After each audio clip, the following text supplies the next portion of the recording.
The first word is plain sailing. It means smooth going অর্থাৎ বাধাহীন ভাবে।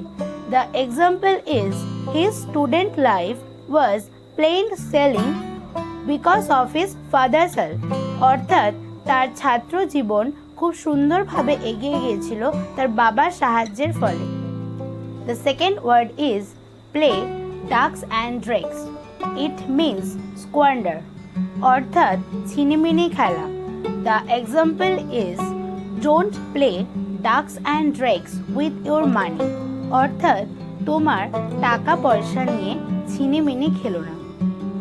The third word is play a double game. It means be hypocritical অর্থাৎ দুমুখভাবে আচরণ করা। The example is never play a double game with anybody অর্থাৎ কখনো কারোর সাথে দুমুখভাবে আচরণ করবে না। The fourth word is play hide and seek. It means avoid অর্থাৎ এড়িয়ে চলা।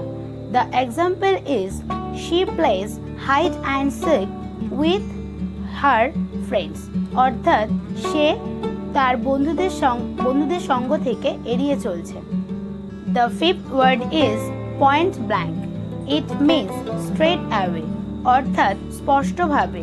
The example is I told him point blank that I didn't support him অর্থাৎ আমি তাকে স্পষ্টভাবে বলে দিয়েছিলাম যে আমি তাকে কখনোই সমর্থন করব না। The sixth word is pure and simple. It means nothing else অর্থাৎ একমাত্র। The example is it's a matter of concentration, pure and simple অর্থাৎ এটি শুধুমাত্র মনোযোগের বিষয়। The seventh word is put to death. It means execute অর্থাৎ প্রাণদণ্ডে দণ্ডিত করা।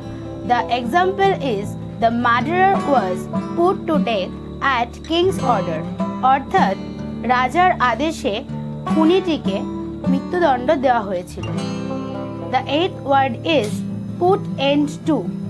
It means do away with অর্থাৎ দুর্দশা দূর করা।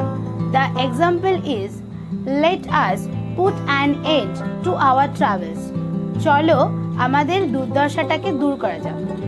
The ninth word is provide against a rainy day. It means save for অর্থাৎ দুর্দিনের সময় সঞ্চয় করা। The example is one should provide against a rainy day অর্থাৎ প্রত্যেককে দুর্দিনের জন্য সঞ্চয় করে রাখা উচিত। The last word is put a stop to. It means suspend অর্থাৎ বন্ধ করা। The example is he had to put a stop to his studies অর্থাৎ সে তার পড়াশোনা বন্ধ করে দিয়েছিল। তাহলে বন্ধুরা আজকে যে নতুন 10টি ইডিয়াম অ্যান্ড ফ্রেজেস শিখলেন সেগুলো বাড়িতে ভালো করে প্র্যাকটিস করবেন। আর এই সিরিজের প্রিভিয়াস ভিডিওগুলো চেক করবার জন্য অবশ্যই প্লেলিস্ট চেক করুন। আর ভিডিওটি ভালো লেগে থাকলে লাইক করবেন, ভিডিওটি শেয়ার করবেন অ্যান্ড চ্যানেলটিকে সাবস্ক্রাইব করবেন। So thank you for watching this video.